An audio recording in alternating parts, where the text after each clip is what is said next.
Hey, I'm Mr. Williams, and this video is about the physiological and behavioral adaptations in evolution. Before we get started, make sure you're taking good notes.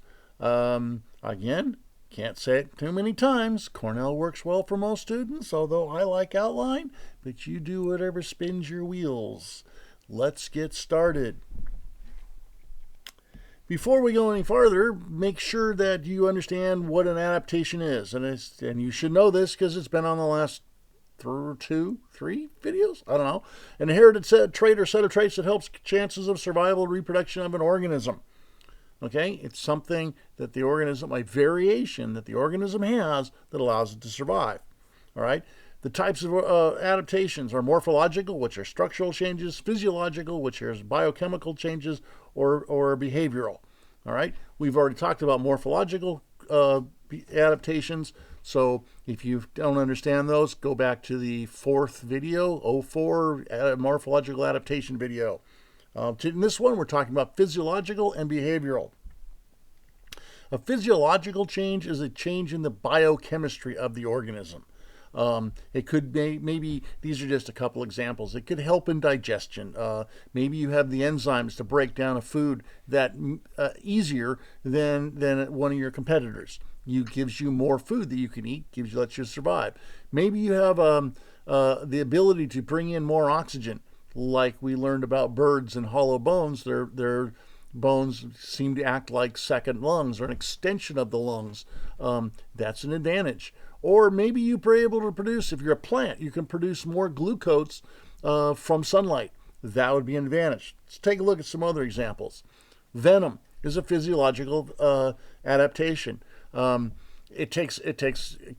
Basically it's just saliva, really is all it is, for the most part, except we're talking about maybe about the scorpion down here. That would be a different kind of venom. But for snakes and for spiders, it could be just a variation in saliva, a mutation in this past organisms where the saliva became more and more toxic.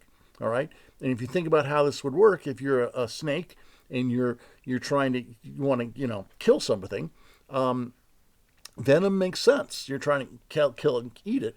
Because when you like a snake, if a boa constrictor, a constricting snake, catches a rat, well, the rat, again, doesn't want to die. So it wraps itself around it and basically, constricts on it. And basically the way a snake constricts is by, and kills it, is by every time the rat exhales and it loosens itself up, the snake tightens up again and tightens up until eventually the rat or the mouse or the prey can't take a breath in and it suffocates. Well, the problem is the rat, not really wanting to die, will bite the snake. And that's not good. You don't really want to get bit when you're eating. So venom allows you to strike the organism, inject the venom, and then sit back and wait for the organism to die. So it's an advantage. Black widow spider, venomous. Scorpions, venomous. All of them have evolved different venoms. And when we get to school, you're actually going to see a video on venom, because the evolution of venom is actually interesting. It's evolved many, many times.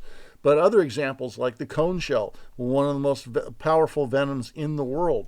The cone shell over here, it's again not in Southern California. If it injects you, it's like you're dead. Period. Okay. I've talked about the blue ring octopus, and if I were this guy, this is the dumbest thing I've ever seen. But it gives you a scale of size. They're not real big, but the bite can kill you. I would not do this if I were this guy.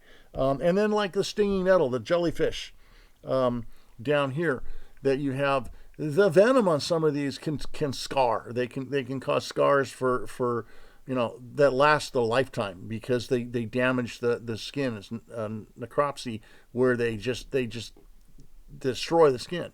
All of those are adaptations. They're traits. And why? You probably for killing prey. Every one of these are, if you can poison your prey, it doesn't put up as much of a fight. So you have the advantage. Like a jellyfish, it has no real muscles. So by stinging and killing the prey, it can pull it into the bell and digest it. All right. Plant defense is another physiological adaptation. This is over here. This is poison ivy, poison oak, and poison sumac, all found in the United States. Someplace in Southern California, we have poison oak, and it bothers the crap out of me because I can never identify it. For instance, over here, that is poison oak. It never looks the same. That's the problem with it. And some people have a really bad reaction to it. Some people don't. But basically, if you break the stem, touching it, it's not on the surface of the plant. It's the sap or the juices from the plant. If they get on you, they irritate your skin. And it's an oil, and it spreads. It can actually spread. So, yeah, but it's an adaptation. Why? It prevents organisms from going in and eating it. It causes them stress and irritation, so the organism doesn't eat it as much, survives. Other plants that are have evolved a physiological adaptation is like the pepper plant that we like to eat pepper, like Tabasco sauce and other spicy food. Why did the plant develop that? Well, because every one of these little seed pods, okay, is contains seeds, and seeds are really nutritious. Animals like to eat plant seeds. If you make yourself, it's capsicum is the chemical, and if you have a lot of capsicum, a lot of it irritates. It's hot, and it irritates the organism eating it, the animal eating it, and therefore they don't eat as much. They don't eat it because it's irritating. They move on to something else. The middle one here is a fire cactus, and it's got a real name. I don't remember it. Maybe I'll put it up there or here someplace. I don't know. But it's not the plant that's poisonous. It's the plant sap. So, and I've seen these around Southern California. They're popular decorative ornamental plants. And you break one off and you get the sap on you and it burns. And I speak with experience on that. So, and then I also put in this over here. There's a lot of plants that we have, like the poinsettia, the Christmas plant, is toxic again. It's an eating thing.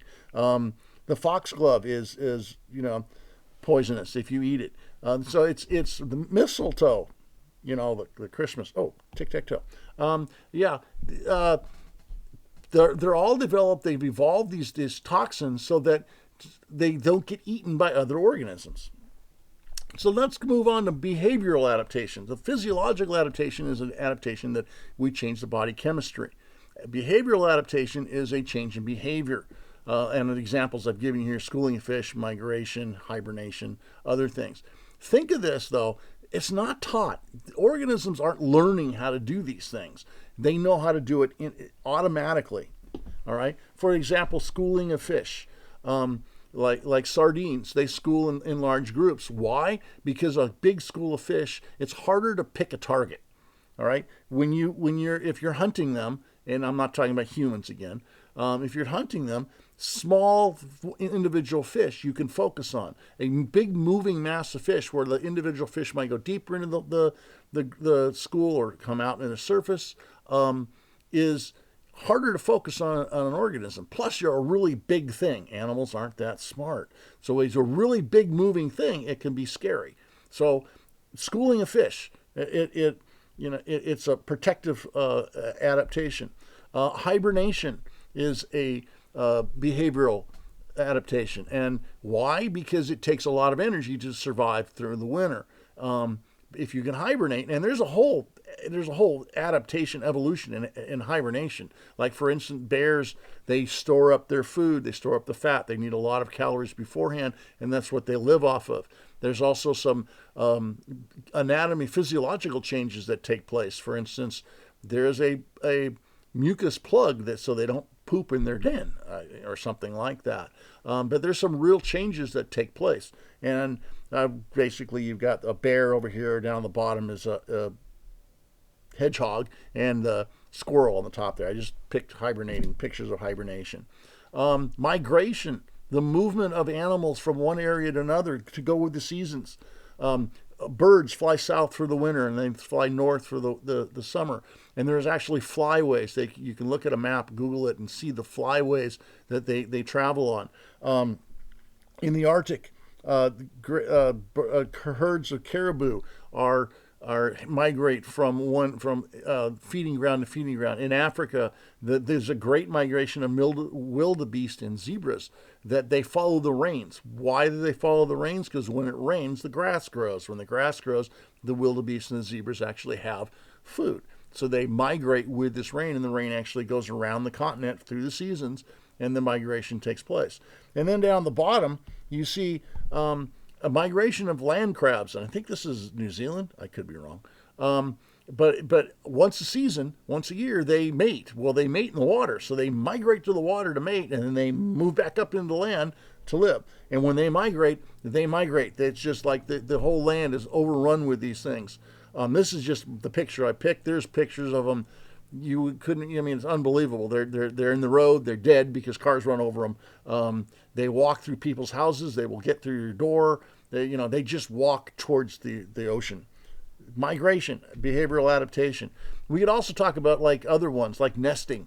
Okay, again, birds don't go to like nesting school. They don't go like, hey, I need to build a nest. I look it up on YouTube. They're birds, right? We've already talked about that. But building a nest in the right place. If you build your nest too low, your nest could be attacked and the eggs or the fledglings eaten by snakes or other land animals. If you build it too high, the tree whipping around might knock your thing over. Building it the right structure.